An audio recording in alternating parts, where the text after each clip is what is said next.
ನಮಸ್ಕಾರ ಎಲ್ರಿಗೂ. ಇವತ್ತು ಜಪಾನ್ ಅಲ್ಲಿ ಒಂದು ಹಳ್ಳಿಗೆ ಬಂದಿದೀವಿ.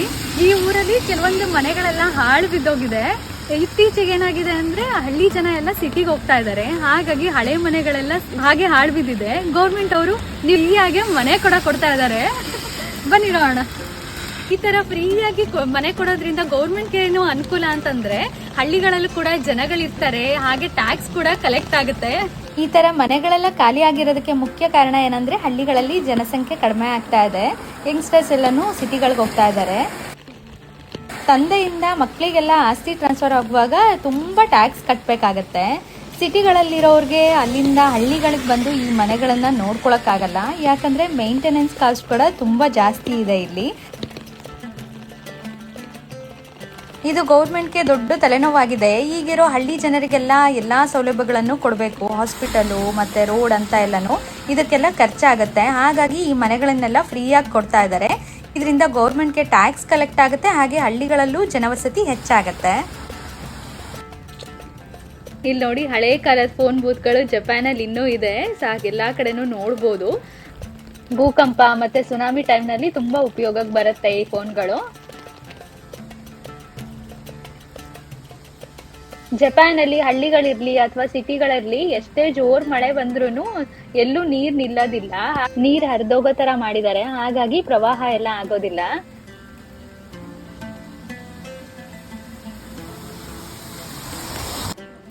ಸುಮಾರು 90 ಲಕ್ಷ ಮನೆಗಳು ಖಾಲಿ ಇದೆಯಂತೆ. ಹಾಗಾಗಿ ಯಾರ್ ಬೇಕಾದ್ರೂ ತಗೊಳ್ಳಿ ಅಂತ ಹೇಳಿ ಫ್ರೀ ಆಗಿ ಕೊಡ್ತಾ ಇದ್ದಾರೆ.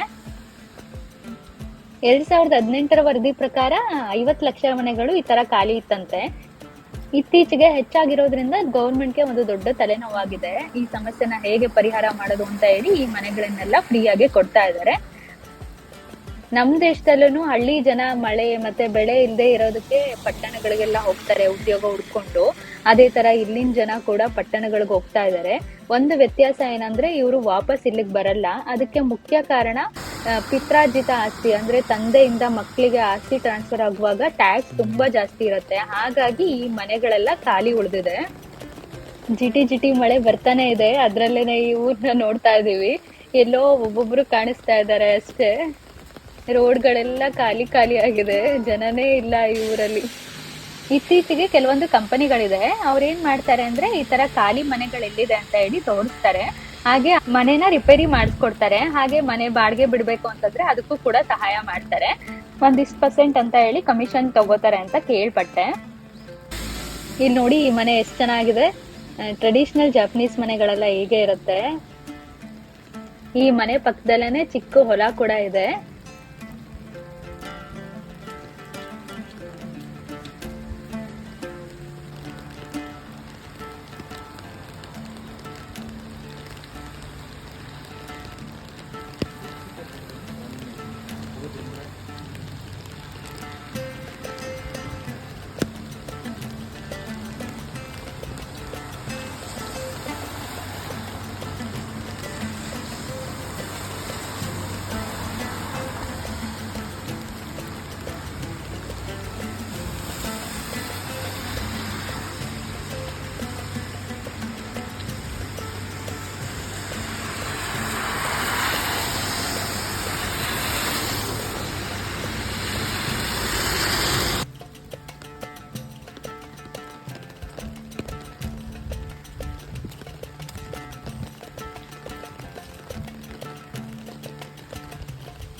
ನಿಮ್ಗೆಲ್ಲ ಈ ಹಳ್ಳಿ ವಾತಾವರಣ ಇಷ್ಟ ಆಯ್ತು ಅನ್ಕೋತೀನಿ.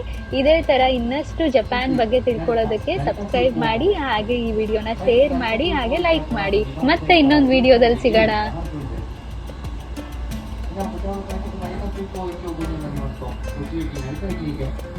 河原水郷小宮方面長周期にお乗り換えができます。